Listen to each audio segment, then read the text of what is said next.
2 Raja pasal 11. Atalia dibunuh dan Yoas menjadi raja. Ketika Atalia ibu Ahazia melihat bahwa anaknya sudah mati, maka bangkitlah ia membinasakan semua keturunan raja.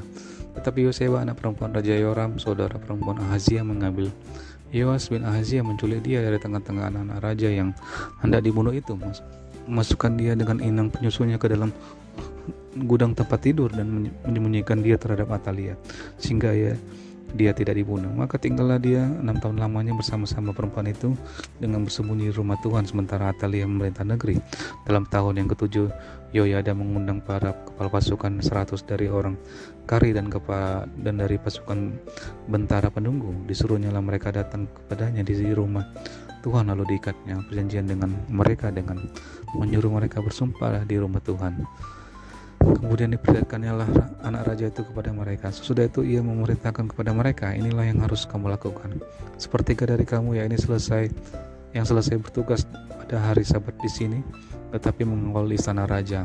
Sepertiga lagi ada di depan pintu gerbang sur, dan sepertiga pula di pintu gerbang di belakang para bentara penunggu. Haruslah mengawal istana, dan kedua regu daripada kamu, yakni semua orang yang bertugas di sini pada hari Sabat dan mengawal rumah Tuhan, haruslah mengelilingi raja dari segala penjuru, masing-masing dengan senjatanya di tangannya. Dan siapa yang mendatangi barisan haruslah mati dibunuh, dan baiklah yang kamu menyertai raja setiap kali ia keluar atau masuk. Para kepala pasukan 100 itu melakukan tepat seperti yang diperintahkan Imam Yoyada.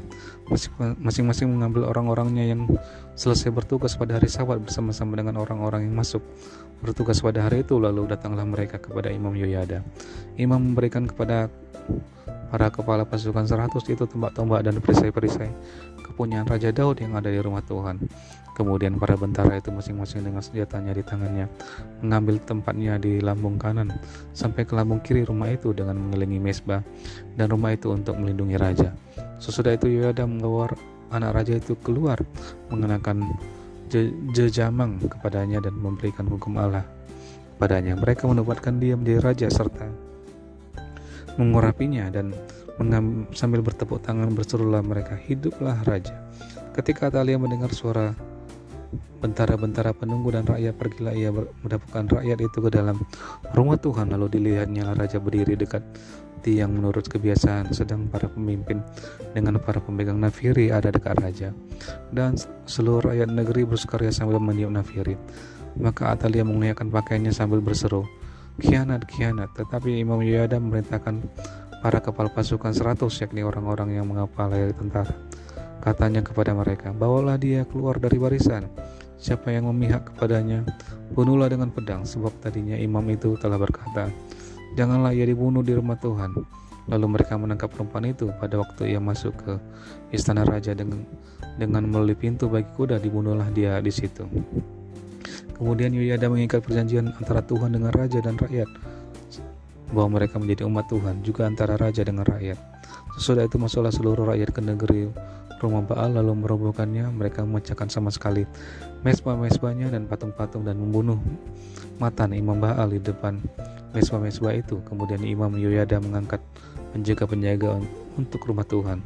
Sesudah itu ia mengajak para kepala pasukan 100, orang-orang Kari, dan para bentara penunggu dan seluruh rakyat negeri. Lalu mereka membawa raja turun dari rumah Tuhan.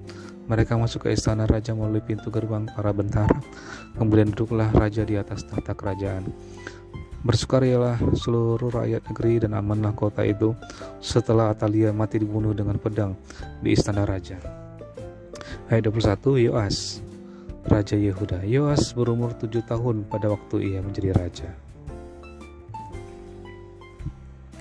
2 Raja-Raja pasal 12. Dalam tahun ke-7 zaman Yehu, Yoas menjadi raja, dan 40 tahun lamanya ia merintah di Yerusalem. Nama ibunya ialah Zibia dari Beersheba. Yoas melakukan apa yang benar di mata Tuhan seumur hidupnya selama Imam Yoyada mengajar dia. Namun demikian, bukit-bukit pengorbanan tidaklah dijauhkan. Bangsa itu masih mempersembahkan dan membakar korban di bukit-bukit itu. Berkatalah Yoas kepada para imam, segala uang yang dibawa ke dalam rumah Tuhan sebagai persembahan kudus, yakni uang masuk untuk pencatatan jiwa, uang tebusan jiwa menurut penilaian yang berlaku untuk seseorang, dan segala uang yang dibawa ke dalam rumah Tuhan karena dorongan hati seseorang. Baiklah para imam sendiri menerimanya masing-masing dari kenalannya dan memakainya untuk memperbaiki yang rusak pada rumah itu, di mana saja terdapat kerusakan. Tetapi dalam tahun ke-23 zaman Raja Yoas, para imam belum juga memperbaiki kerusakan rumah itu. Sebab itu raja memanggil Imam Yoyada dan imam-imam lain serta berkata kepada mereka, "Mengapa kamu tidak perbaiki kerusakan rumah itu? Maka sekarang kau tidak boleh lagi kamu menerima uang dari kenalan-kenalanmu, tetapi serahkanlah itu untuk memperbaiki kerusakan rumah itu." Lalu setujulah para imam itu untuk tidak menerima uang dari rakyat, tapi mereka pun tidak usah lagi memperbaiki kerusakan rumah itu. Kemudian Imam Yoyada mengambil sebuah peti, membuat lubang pada tutupnya dan menaruhnya di samping mesbah di sebelah kanan apabila orang masuk ke dalam runtuhan. Para imam penjaga pintu masuk ke dalamnya segala uang yang dibawa orang ke dalam rumah Tuhan. Dan apabila dilihat mereka bahwa sudah banyak uang dalam peti itu, maka datanglah panitera raja beserta imam besar, lalu membungkus dan menghitung uang yang terdapat dalam rumah Tuhan itu. Mereka menyerahkan jumlah uang yang ditentukan ke tangan para pekerja yang diangkat mengawasi rumah Tuhan, dan mereka ini membayarkannya kepada tukang-tukang kayu, kepada tukang-tukang bangunan yang mengerjakan rumah Tuhan itu, kepada tukang-tukang tembok, dan kepada tukang-tukang pemahat batu. Mereka memakainya juga bagi pembelian kayu dan batu pahat untuk memperbaiki rumah Tuhan dan bagi segala pengeluaran untuk memperbaiki rumah itu. Tetapi untuk rumah Tuhan tidaklah dibuat pasu perak, pisau, bokor penyiraman, nafiri atau sesuatu perkakas emas dan perak dari uang yang telah dibawa ke dalam rumah Tuhan itu, melainkan mereka menyerahkannya kepada para pekerja supaya dipakai memperbaiki rumah Tuhan. Mereka kemudian tidak mengadakan perhitungan dengan orang-orang yang diserahi uang itu untuk memberikannya kepada tukang-tukang, sebab mereka bekerja dengan jujur. Tetapi uang korban penebus salah dan uang korban penghapus dosa tidaklah dibawa ke dalam rumah Tuhan. Semuanya itu adalah bagian para imam.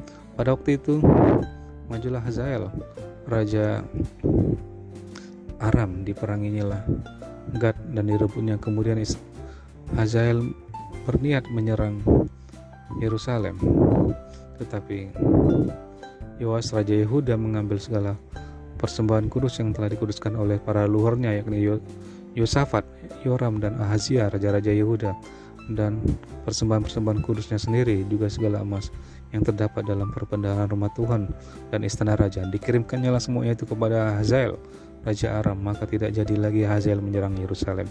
Selebihnya dari riwayat Yoas dan segala yang dilakukannya, bukankah semuanya itu tertulis dalam kitab sejarah raja-raja Yehuda?